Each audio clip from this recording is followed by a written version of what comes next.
BlackRock vient d'annoncer le lancement de 5 nouveaux obligataires qui s'appellent des ETF obligataires à échéance. Qu'est-ce qu'un ETF à échéance? Est-ce intéressant pour les investisseurs d'investir leur épargne dans ce type d'ETF? En quoi ces ETF se différencient-ils des ETF obligataires déjà existants? C'est ce que nous allons voir dans cette vidéo. La hausse des taux d'intérêt semble créer un nouvel âge d'or pour les obligations. On en parle de plus en plus dans les médias et de plus en plus d'investisseurs veulent comprendre comment investir en obligations pour diversifier leur portefeuille. On voit que de nombreuses sociétés commencent à capitaliser sur cette tendance. Récemment, Trade Republic a annoncé que 500 obligations d'État et d'entreprises allaient être disponibles sur sa plateforme à partir de 1 euro. J'ai produit une vidéo sur ce sujet, je vous invite à aller la voir pour mieux comprendre en quoi cela consiste, les avantages et les inconvénients de cette stratégie. Et maintenant, c'est au tour de BlackRock de se lancer dans l'innovation en matière d'ETF obligataires en lançant les fameux ETF d'obligations à échéance. Qu'est-ce que c'est exactement ?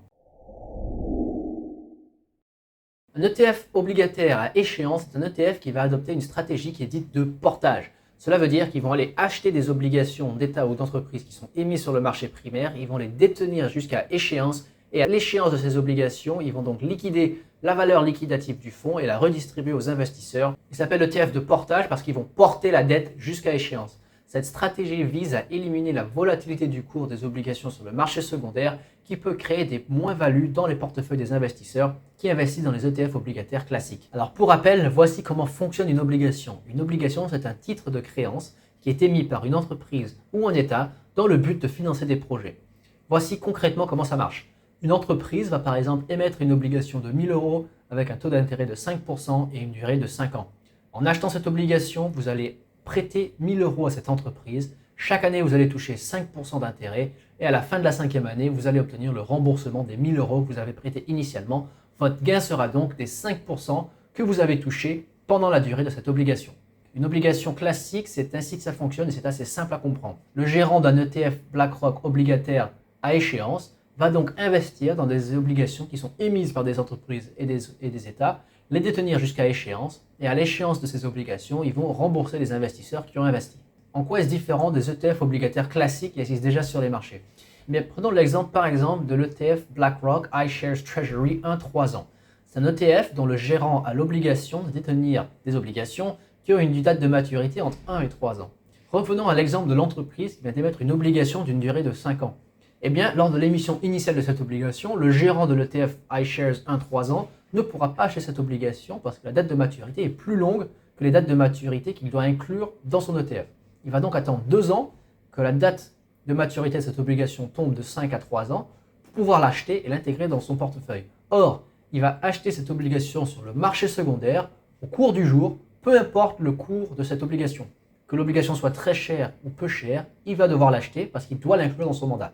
Il va donc l'acheter, il va l'inclure dans son portefeuille et va la détenir 2 ans jusqu'à la date de maturité tombe à 1 an et là il va être obligé de la vendre parce que cette obligation va sortir de son mandat d'investissement. Il va donc devoir la vendre au prix du marché, peu importe le cours. Et donc dans le cadre de cette gestion, il y a le risque de réaliser des moins-values si on achète une obligation plus chère qu'on la revend lorsqu'on doit s'en séparer. Et c'est là où les ETF obligataires classiques génèrent parfois des moins-values, notamment en 2022 lorsque le cours des obligations s'est effondré mais que ces gérants devaient quand même acheter et revendre des obligations sur le marché secondaire pour satisfaire les mandats d'investissement. Eh bien, ils ont réalisé des moins-values très importantes. Beaucoup d'investisseurs ont découvert cette dynamique pendant l'année 2022 parce que c'était une année exceptionnelle à bien des égards et beaucoup de gens en fait ignoraient qu'il y a une relation inverse entre l'augmentation des taux d'intérêt et la variation du prix des obligations. Pour bien comprendre cette dynamique, je vous invite à regarder ma vidéo Comprendre les obligations où j'explique la relation inverse entre le taux d'intérêt et le cours des obligations.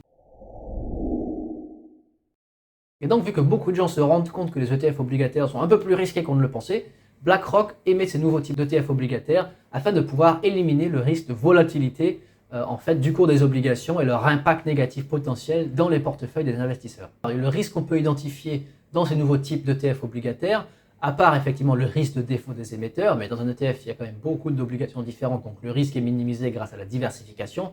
Le risque, c'est que effectivement, ces ETF ou les parts de ces ETF sont cotées sur les marchés secondaires et donc le prix des parts des ETF sont soumis à la loi de l'offre et de la demande. Ce qui veut dire, s'il y a beaucoup de demandes pour ces ETF obligataires à échéance, le prix des parts de ces ETF va quand même augmenter et les investisseurs doivent faire bien attention de calculer le rendement potentiel de ces ETF lorsqu'ils arriveront à échéance parce que si on achète avec un prix d'une part qui est trop élevé, la valeur liquidative qu'on va recevoir à la fin ne va peut-être pas correspondre au rendement qu'on pensait faire si on avait acheté la part de l'ETF au prix d'émission initiale ou à un prix beaucoup plus raisonnable.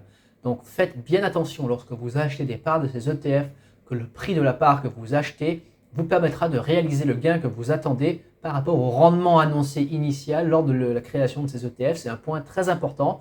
Parfois, le prix des parts des ETF peut être plus élevé que la potentielle valeur liquidative des parts à l'échéance de l'ETF. Donc faites très attention. Néanmoins, je pense également que c'est une bonne innovation au même titre que le fait que Trade Republic rende disponible 500 obligations d'État et d'entreprise. Cette innovation de BlackRock est très intéressante et permet aux investisseurs de pouvoir diversifier leur portefeuille de manière intéressante avec des produits innovants.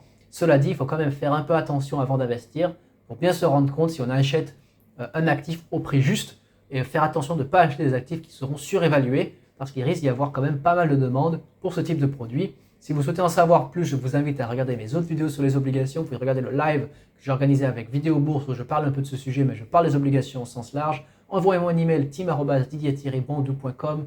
Laissez un commentaire dans cette vidéo ou posez une question, faites un commentaire. Merci beaucoup, abonnez-vous pour que YouTube vous conseille plus de vidéos similaires à l'avenir. Merci et à très bientôt.